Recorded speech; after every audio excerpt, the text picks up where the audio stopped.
Kobaran api cepat membesar, membakar seluruh bangunan rumah milik Khotijah di Jalan Gubeng Erlangga, Surabaya.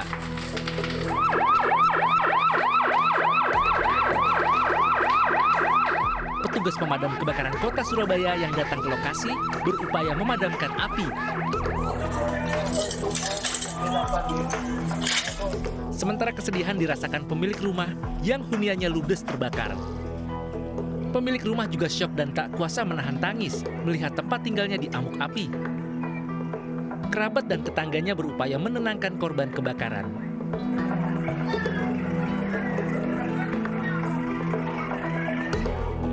Api berhasil dijinakkan petugas pemadam kebakaran. Seluruh bangunan rumah ludes terbakar, termasuk 2 unit sepeda motor di garasi rumah. Diduga kebakaran dipicu hubungan pendek arus listrik. Kita belum ketahui ya penyebabnya ya. Nah, selain bangunan apa aja yang terbakar nih, Pak? Ada di antaranya 2 sepeda motor biasa.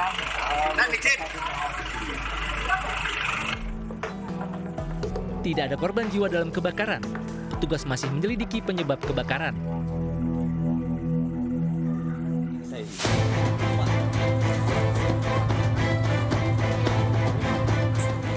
Diduga hilang kendali, satu minibus terjun ke pinggir Danau Toba di ruas jalan Telepangururan, Desa Tanjung Bunga, Samosir, Sumatera Utara. Alat berat pun diturunkan untuk menarik mobil dari kedalaman 5 meter di dalam danau. 3 penumpang mobil minibus berhasil diselamatkan oleh nelayan yang saat itu berada di sekitar kejadian.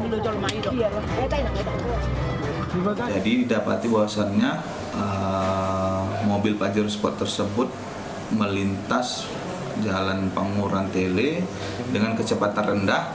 Jadi kebetulan di situ mungkin agak kurang konsen atau ada apa. Jadi bannya itu jatuh ke beram jalan sebelah kiri, langsung masuk ke arah danau. Jadi sekitar 9 meter lah dari aspal ke danau itu. Jadi di danau itu mobilnya tenggelam sekitar 5 meter. Mobil yang rusak ini diamankan di Polres Samosir. Sementara 3 korban yang merupakan warga Pematang Siantar dirawat di rumah sakit.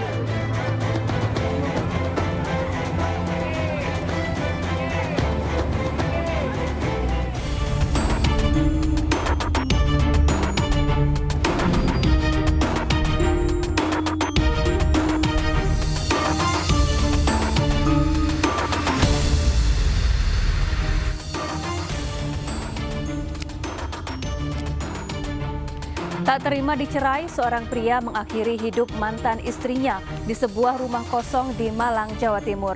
Pelaku membunuh korban usai makan malam bersama. Pemirsa, selain kasus pembunuhan selama 1 jam ke depan, Realita juga akan menghadirkan berita-berita kriminal pilihan. Bersama saya, Syafaati Suryo.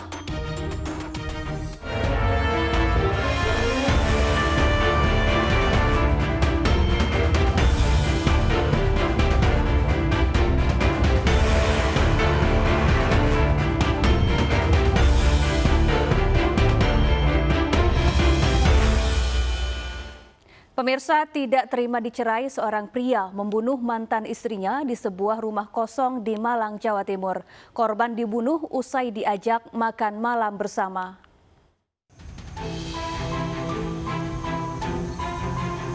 Warga Gondang Legi Kulon, Kabupaten Malang, Jawa Timur digegerkan dengan penemuan sosok perempuan yang tewas di dalam sebuah rumah kosong. Korban ternyata dibunuh oleh mantan suaminya di rumah kosong milik saudaranya. Keduanya baru saja menjalani sidang perceraian. Kejadian berawal saat pelaku mengajak keluar sang mantan istri untuk makan bersama. Setelah makan, pelaku mengajak korban ke rumah kosong milik saudaranya. Di rumah kosong tersebut, pelaku dan korban terlibat cekcok karena pelaku menuduh korban selingkuh dan pelaku menganiaya korban hingga tewas. Usai melakukan aksi jahatnya, pelaku akhirnya menyerahkan diri. Pelaku mengakui perbuatannya yang berawal dengan mengajak mantan istrinya untuk makan bersama. Terjadi percekcokan ya karena si tersangka menyatakan bahwa si perempuan ini telah berselingkuh dengan laki-laki lain. Nah, karena si perempuan ini tidak mengakui, akhirnya timbul percekcokan sampai mulai baku pukul, ya saling pukul-mukul. Kemudian akhirnya si pelaku ini mencekek si korban. Untuk kepentingan penyelidikan, korban divisum di Rumah Sakit Umum Daerah Kanjuruhan, Kabupaten Malang. Sakit hati karena dibohongi soal status pernikahan. Seorang pria di Kabupaten Sambas, Kalimantan Barat tega menghabisi nyawa istri sirinya dengan cairan kimia cuka getah. Pelaku marah karena korban yang mengaku janda ternyata masih bersuami.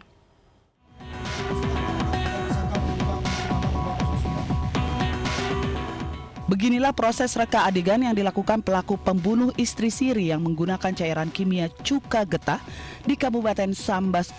Sebanyak 28 adegan diperagakan pelaku mulai dari masuk ke hotel, menjemput korban hingga membunuh korban. Pelaku mengenal korban saat sama-sama bekerja di sekitar tambang emas Sandai, Kabupaten Ketapang. Korban yang mengaku janda kemudian pulang kampung ke Kabupaten Sambas, kemudian disusul pelaku yang juga pulang kampung ke Kabupaten Sambas, sehingga akhirnya pelaku mengetahui bahwa korban masih memiliki suami. Muncul niat jahat pelaku saat mengetahui korban masih memiliki suami dan menolak ajakannya. Pelaku mengajak korban ke sebuah hotel di wilayah Kecamatan Tebas. Di hotel pelaku memaksa korban meminum cairan kimia cuka getah, formic acid 94% hingga tak sadarkan diri. Pelaku sempat berusaha bunuh diri di samping korban, namun urung dilakukan. Setelah melihat istri sirinya tak berdaya, pelaku pergi meninggalkan hotel dengan sepeda motornya. Kita dapat bukti bahwa pada tanggal sekitar 3 minggu yang sebelumnya, tersangka melalui nomor handphone 0821 sekian-sekian menghubungi korban. Menghubungi korban dengan maksud mengajak jalan-jalan ke Pantai Jawa. Namun korban menolak karena menjaga tersangka dengan alasan masih berstatus sebagai istri dari orang. Seharusnya korban sendiri adalah janda ya. Kemudian tersangka sakit hati, kecewa, marah, dan saat itu timbul niat untuk menghilangkan nyawa dari korban. Ya. Pelaku mengaku kepada petugas dirinya dan korban baru menikah siri selama 7 bulan. Kami kan akuknya janda ya kan, kita tahu siksa punya orang. Dari sini timbul rasa niat jahat dah. Berapa lama nikah siri dengan dia, Pak? Sekitar 6 bulan. Sekitar 6 bulan. Lah kak ya, abang kan ada anak istri juga, tahu ke? Ada tahu. Tahu dia abang nikah siri? Tahu. Istri membolehkan abang nikah siri ya? Enggak. Dari istilah dengan bini tua dah, meranggang dengan iya dah. Kacau lah udah rumah tangga saya dah. Ada rencana cerai dengan bini tua ke kalau misalkan dia memang janda? Tidak ada, cuman bini tua yang gugat saya. Tersangka dijerat dengan hukuman berencana dengan ancaman maksimal hukuman mati. Sementara di Medan, Sumatera Utara, seorang suami yang pengangguran membunuh istri siri yang seorang pengusaha bunga. Pelaku juga membawa kabur harta benda korban.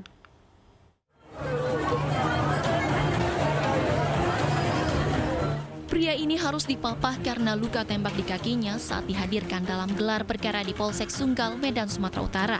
Saiful merupakan tersangka pembunuhan pengusaha bunga yang merupakan istri sirinya di Jalan Pembangunan Kecamatan Sunggal, Kota Medan. Saiful ditangkap saat bersembunyi di Aceh dan terpaksa ditembak kakinya lantaran melawan dan mencoba kabur. Tersangka mengaku nekat menghabisi nyawa istrinya lantaran marah diminta bercerai. Selain itu, tersangka juga tergiur ingin menguasai harta korban yang merupakan pengusaha bunga.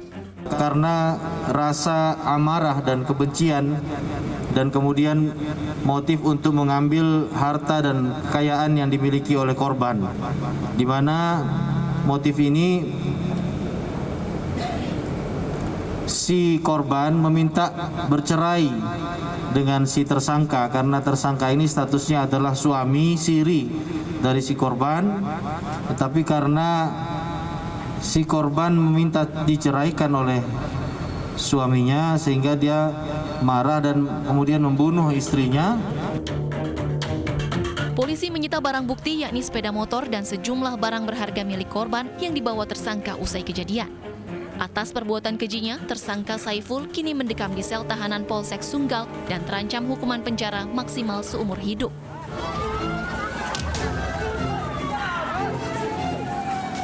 Ratusan warga desa Mulyorejo, Kecamatan Sunggal, Deli Serdang, Sumatera Utara gempar saat mengetahui Jamila tewas mengenaskan di bak mandi rumahnya di Jalan Pembangunan.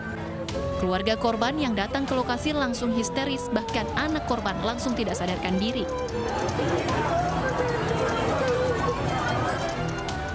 Aparat Polsek Sunggal dan Inafis Polrestabes Medan yang datang ke lokasi langsung mengevakuasi jasad korban yang ditemukan dengan posisi kepala terbenam air di bak mandi.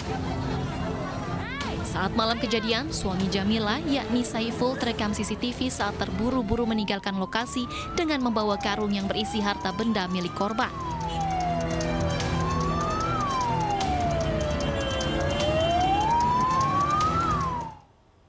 Di Lampung Tengah Lampung, suami siri membunuh istrinya untuk menguasai harta korban. Pelaku juga marah karena korban meminta dirinya menceraikan istri keempatnya.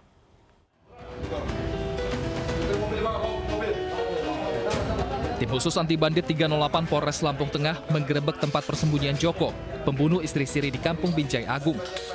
Pelaku sempat melawan dan berupaya kabur namun digagalkan.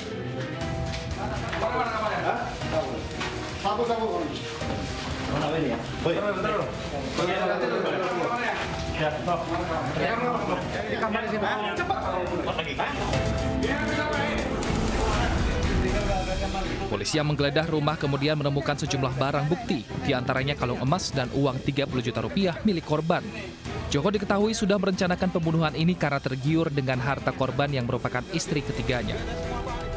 Selain itu, pelaku juga kesal lantaran korban meminta agar dirinya menceraikan istri keempatnya.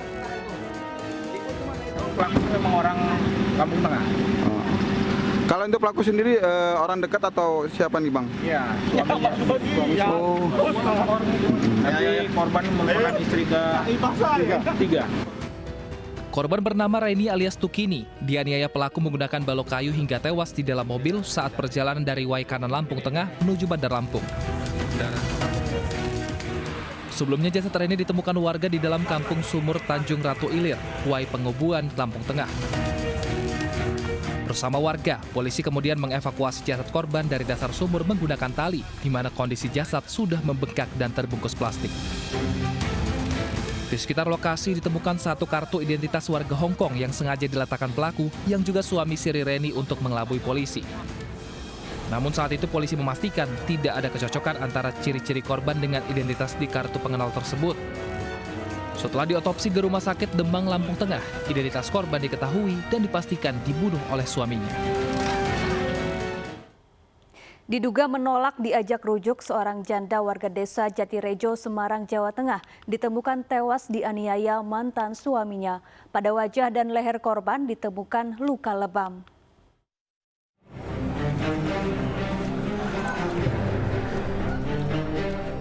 Warga Jatirejo, Kecamatan Gunung Pati, Semarang digegerkan dengan penemuan jasad Wiwin Listiani, seorang janda berumur 31 tahun. Korban ditemukan meninggal dunia di dalam kamar tidurnya dengan luka lebam pada wajah dan leher usai dikunjungi oleh mantan suaminya berinisial ER. Korban yang diketahui sudah 2 minggu bercerai dengan mantan suaminya tersebut sempat beraktivitas di dalam rumah seperti biasa hingga mantan suaminya datang. Diduga pelaku mendatangi korban karena ingin rujuk dan mengasuh anak mereka, namun ditolak oleh korban. Ibu korban yang mengetahui kedatangan mantan menantunya tersebut awalnya tidak curiga. Paman korban yang mendapat laporan keponakannya meninggal dunia dengan kondisi luka di wajah tersebut, kemudian melapor ke Polsek Gunung Pati, Semarang. Udah membiru, terus tangan udah kaku gitu loh. Itu kejadian. Berapa menit lukanya di mana? Ada luka nggak Pak? Ada luka kan? Ya, saya kan belum lihat. Katanya ibunya ini ada sini terus sama mungkin di lembam ditonjokin apa dicekek, kurang tahu. Polisi yang tiba langsung olah TKP dan akan memeriksa saksi serta mencari keberadaan suami korban yang kabur membawa anaknya yang berusia 5 tahun. Kami lakukan olah TKP dan memang hasil dari baik itu saksi ataupun barang bukti. Sementara kita lihat bahwa memang satu korban wanita. Masih kita dalami terkait dengan sebab kenapa sampai terjadinya mati. Kami belum bisa menyimpulkan apakah itu memang terjadi pembunuhan. Namun dari beberapa saksi yang ada di TKP bahwa tadi pagi masih melaksanakan aktivitas si korban ini. Kemudian yang kedua memang ada suami dan anak. Untuk mengetahui penyebab kematian korban, petugas membawa jasad korban ke Rumah Sakit Dr. Karyadi Semarang untuk diotopsi. Seorang juragan kelapa sawit di Labuhan Batu Utara, Sumatera Utara tewas dianiaya pekerjanya. Informasi selengkapnya sesaat lagi dalam Realita.